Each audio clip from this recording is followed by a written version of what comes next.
जय श्री राम प्यारे। रामायण पढ़ना बहुत अच्छा होता है, इसलिए पहले राम फिर काम। आज सरल शब्दों में सुने श्री रामचरितमानस में चतुर्थ सोपान किष्किंधा कांड और मास परायण 23वां विश्राम समाप्त हो रहा है। कल के पाठ में सुनाया था कि सब वानर हनुमान जी, अंगद, नलनील सागर पर पहुंच जाते हैं और वहां गृद्धराज जटायु के भाई संपाति से मुलाकात होती है। बहुत प्यारा संवाद है। आज सुने कि गृद्धराज जटायु अपने भाई से बिछड़ने की बात बताते हैं, किस कारण भाई से बिछड़ गए थे। और फिर आगे आज सब वानर जामवान, अंगद, नलनील देखते हैं कि जब माता सीता का पता संपाति बता देते हैं कि माता सीता कहाँ हैं। पता जब बता देते हैं तो 7 समुद्र पार जाना है, इतना बड़ा सागर अथाह है। सब मन में विचार करते हैं कि कैसे पार जाया जाए। फिर सब मिलके हनुमान जी के बल की याद दिलाते हैं, क्योंकि हनुमान जी बलवान तो बहुत हैं, लेकिन उनको एक बचपन में ऋषि ने श्राप दे दिया था, इसलिए वो अपने बल को भूल जाते हैं। जब उनको याद दिलाया जाता है तब उनको बल की याद आती है। इसीलिए चौपाई पाठ, सुंदरकांड पाठ, हनुमान चालीसा पाठ जब पढ़ते हैं तो हनुमान जी को उनके बल की याद आती है। इस तरह प्रार्थना करते हैं, उनके बल की याद दिलाते हैं। बहुत प्यारा संवाद है, प्यारे सुने। और प्यारे चैनल में यदि पहली बार वीडियो देख रहे हैं तो इस चैनल में पूरी रामायण अपलोड है और ये चतुर्थ सोपान है। भाव अर्थ सहित रामायण चल रही है। पूरी रामायण भाव अर्थ सहित अपलोड होगी।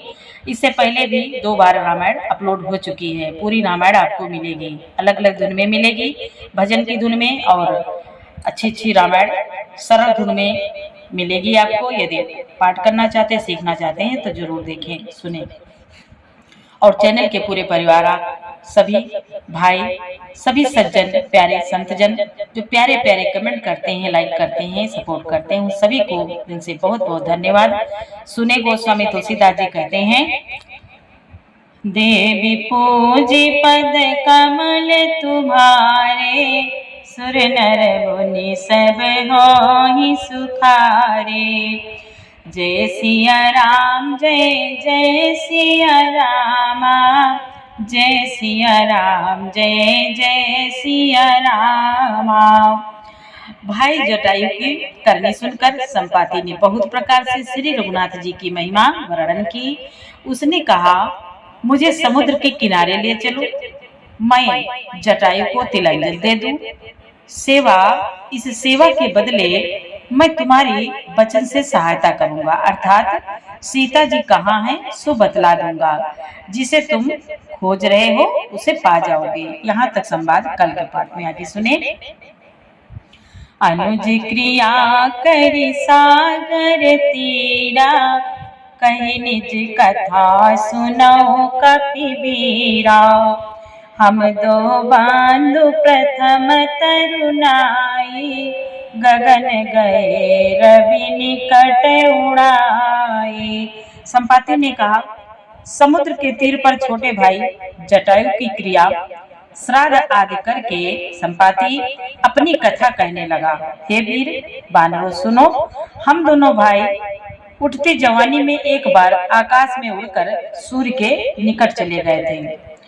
तेज न सही सक सो फिर आवा, मैं अभिमानी रवि नियरावा। जरे पंखति तेज अपारा, पर्यो भूमि करि घोर चिकारा।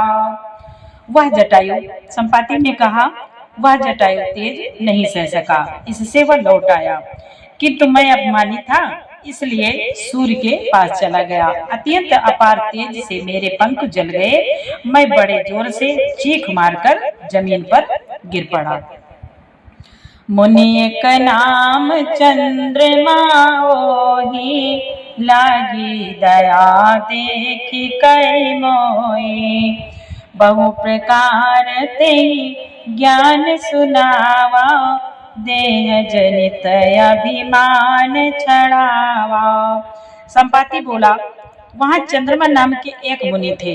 मुझे देखकर उन्हें बड़ी दया लगी। उन्होंने बहुत प्रकार से मुझे ज्ञान सुनाया और मेरे देह जनित, देह संबंधी अभिमान को छुड़ा दिया। त्रेता ब्रह्म मनुज तनु धरी, तासु नारी निश्चर पति हरि। तासु खोज पठई प्रभु दोता, तिनहि मिले तय हो पुनीता। तिनहि मिले तय हो पुनीता। संपाति बोला कि उन्होंने कहा, त्रेता युग में साक्षात परब्रह्म मनुष्य शरीर धारण करेंगे, उनकी स्त्री को राक्षसों का राजा हर ले जाएगा, उसकी खोज में प्रभु दूत भेजेंगे, उनसे मिलने पर तू पवित्र हो जाएगा। जमियहि पंख करसी जन चिंता, तिनहि देखाई देह सु तैसीता। मुनि कई गिरा सत्य भैया जो, सुनि मम वचन करहु प्रभु काजो। संपाति बोला कि उन्होंने कहा, और तेरे पंख उगाएंगे, चिंता ना कर, उन्हें तू सीता जी को दिखा देना। मुनि की वह वाणी आज सत्य हुई। अब मेरे वचन सुनकर तुम प्रभु का कार्य करो। गिरि त्रिकूट ऊपर बस लंका, तारा रावण सहज असंका। तहाँ अशोक उपवन जहाँ रहाई, सीता बैठी सोच रथ आई। संपाति बोला, त्रिकूट पर्वत पर लंका बसी हुई है, वहाँ स्वभाव से ही निडर रावण रहता है। वहाँ अशोक नाम का उपवन बगीचा है, जहाँ सीता जी रहती हैं। इस समय भी वे सोच में मग्न बैठी हैं। देवी पोजी पद कमल तुम्हारे, सुर नर मुनि सब होहि सुखारे। मैं देखूं तुम नाही। संपाति बोला, गृधराज, मैं देखूं तुम नाही, गिधहि दृष्टि अपार। बूढ़ भयो नत करत्यो, कछुक सहाय तुम्हारे। संपाति बोला, मैं उन्हें देख रहा हूँ, तुम नहीं देख सकते, क्योंकि गीध की दृष्टि अपार होती है, बहुत दूर तक जाती है। क्या करूं, मैं बूढ़ा हो गया, नहीं तो तुम्हारी कुछ तो सहायता अवश्य करता। देवी पूजे पद कमल तुम्हारे, सुर नर मुनि सब होहि सुखारे। जो ना गए सत जो जन सागर, करई सो राम काज मतियागर। मोहि बिलो की धरहु मन धीरा, राम कृपा कस भयो शरीरा। संपाति, जो 100 योजन 400 कोस समुद्र लांघ सकेगा। संपाति ने कहा, जो 100 योजन 400 कोस समुद्र लांघ सकेगा और बुद्धिमान होगा, वही श्री राम जी का कार्य कर सकेगा। निराश होकर घबराओ मत, मुझे देखकर मन में धीरज धरो। देखो, ये श्री राम जी की कृपा से देखते ही देखते मेरा शरीर कैसा हो गया, क्योंकि उनके पंख जो जल गए थे, देखते देखते उनके सब पंख आ गए। वही बता रहे हैं कि देखो मेरा शरीर कैसा हो गया, बिना पंख का बेहाल था, पंख उगने से सुंदर हो गया। पापियों जाकर नाम सुमिरहि, अति अपार भव सागर तरहि। तासु दूत तुम तज कदराई, राम हृदय धरि करहु पाई। संपाति बोला, पापी भी जिनका नाम स्मरण करके अत्यंत अपार भव सागर से तर जाते हैं, तुम उनके दूत हो, अतः कायरता छोड़कर श्री राम को हृदय में धारण करके उपाय करो। अस कहि गरुड़ गीध जब गयो, तिनके मन अति विस्मय भयो। अस कही गरुण गिध जब गयो, तिनके मन अति विस्मय भयो। निज निज बल सब काहू भाखा, पार जाय संशय पार जाय कर संशय राखा। काकभूषुंड जी कहते हैं, गरुड़ जी, इस प्रकार कहकर जब गिद्ध चला गया तब उन बानरों के मन में अत्यंत विस्मय हुआ। सब किसी ने अपना अपना बल कहा, पर समुद्र के पार जाने में सभी ने संदेह प्रकट किया। समुद्र के पार जाने में सभी ने संदेह प्रकट किया। गोस्वामी तुलसीदास जी कहते हैं, काकभूषुंड जी बोले, जरठ भयो अब कहाई रिछे साव, नहीं तन रहा प्रथम बल ले साव। जब ही त्रिविक्रम भय खरारी, तब मैं तरुण रहो बल भारी।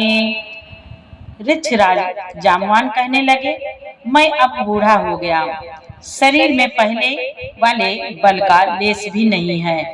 जब खर के शत्रु श्री राम बामन बने थे तब मैं जवान था और मुझ में बड़ा बल था। देवी पूजे पद कमल तुम्हारे, सुर नर मुनि सब होई सुखारे।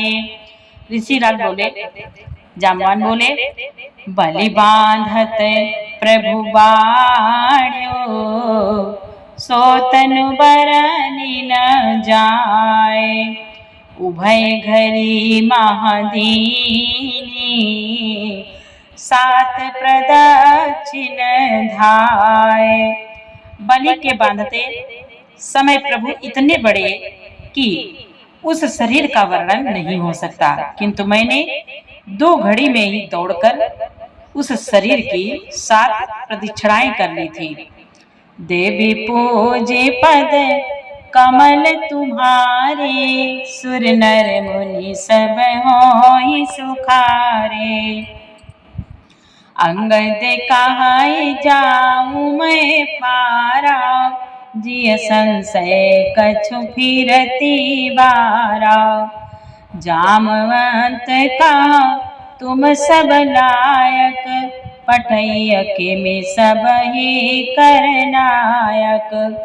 अंगद ने कहा, मैं पार तो चला जाऊंगा, परंतु लौटते समय के लिए हृदय में कुछ संदेह है। जामवान ने कहा, तुम सब प्रकार से योगी हो, परंतु तुम सबके नेता हो, तुम्हें कैसे भेजा जाए? तुम सबके नेता हो, तुम्हें कैसे भेजा जाए? कहाई रीछपति सुनु हनुमाना, का चुप साधि रहो बलवाना।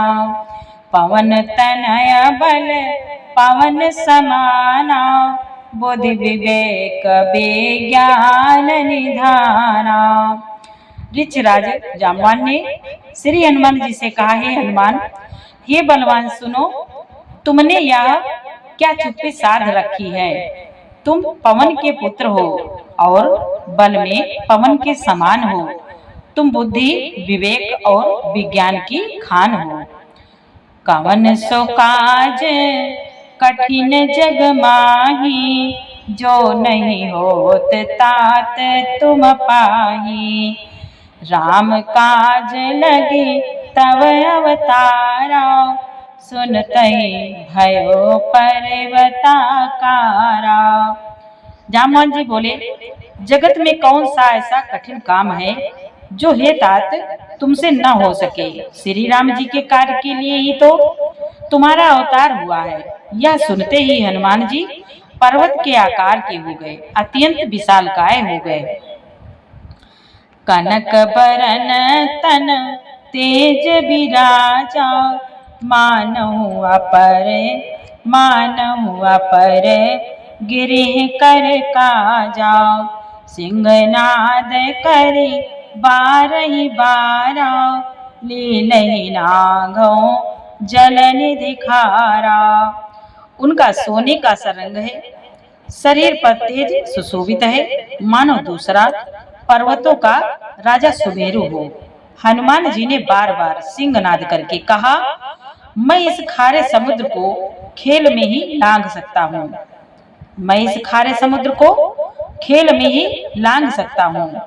सहित सहाय राम नहीं मारी। हनुमान जी बोले, सहित सहाय राम नहीं मारी, आनो यहाँ त्रिकोट उपारी। जामवंत मैं पूछो तो ही, उचित सिखावन दीजहु मोहि। और सहायकों सहित रावण को मारकर त्रिकूट पर्वत को उखाड़कर यहाँ ला सकता हूँ। जामवान, मैं तुमसे पूछता हूँ, तुम मुझे उचित सीख देना कि मुझे क्या करना चाहिए। हनुमान जी कहते हैं, उचित सीख देना कि मुझे क्या करना चाहिए। इतना करहूं तात तुम जाई, सीतहि देखी कहाओ सुधियाई। तब निज भुज बल राजीव नैना, कौतुक लागी संग कपिसेना। तब जामवान ने कहा, हे तात, तुम जाकर इतना ही करो कि सीता जी को देखकर लौट आओ और उनकी खबर कह दो। फिर कमल नयन श्री राम जी अपने बाहुबल से ही राक्षसों का संहार करके सीता जी को ले आएंगे। केवल खेल के लिए ही वे वानरों की सेना को साथ लेंगे। देवी पोजी पद कमल तुम्हारे, सुनर सुर नर मुनि सब होहि सुखारे। कपिसेन संग संहारी निश्चर, राम सीतहि आनी है। त्रैलोक पावन सुजसु सुर मुनि, नारदादि बखानी है। जो सुनत गावत कहत समुझत, परम पद नर पावई। रघुबीर पद पाथोज मधुकर, दास तुलसी गावई। जामवान ने कहा, वानरों की सेना साथ लेकर राक्षसों का संहार करके श्री राम जी सीता जी को ले आएंगे।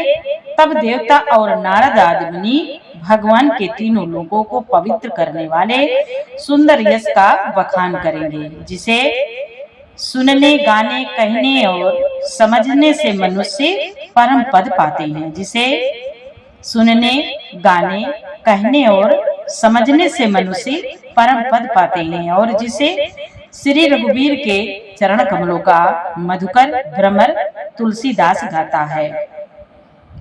जय सिया राम, जय जय सिया राम, जय सिया राम, जय जय सिया राम। स्वामी तुलसीदास जी बोले, भव भेषज रघुनाथ जसो, सुनहि जय नर अरु नारी। तिनकर सकल मनोरथ, सिद्ध करहि तृषरारे। श्री रघुवीर का यश भव जन्म मरण रूपी रोग की अचूक दवा है। जो पुरुष और स्त्री इसे सुनेंगे, तीसरा के शत्रु श्री राम जी उनके सब मनोरथों को सिद्ध करेंगे। नीलोत्पल तन श्याम, काम कोटि शोभा अधिक। सुनियता सुगुन ग्राम, जासु नाम अघ खग बधिक। जिनका नीले कमल के समान श्याम शरीर है, जिनकी शोभा करोड़ों कामदेवों से भी अधिक है, और जिनका नाम पाप रूपी पक्षियों को मारने के लिए बधिक है, व्याध के समान है। उन श्री राम के गुणों के समूह लीला को अवश्य सुनना चाहिए। जय सिया राम, जय जय सिया राम, जय सिया राम, जय जय सिया राम। उन श्री राम के गुणों के समूह लीला को अवश्य सुनना चाहिए। मास पारायण 23वां विश्राम।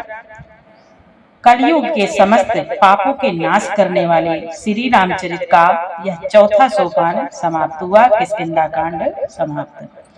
देवी पूजी पद कमल तुम्हारे, सुर नर मुनि सब होई सुखारे। जय सिया राम, जय जय सिया राम, जय सिया राम, जय जय सिया राम। प्यारे, अब कल से पाठ आपको सुंदरकांड का पाठ सुनाएंगे। पंचम सोपान सुंदरकांड शुरू हो रहा है और पूरा पाठ सुनने के लिए आपको बहुत बहुत धन्यवाद। इसी तरह सपोर्ट करते रहें, हम आपके लिए पाठ भेजते रहेंगे। जय श्री राम, जय जय श्री राम।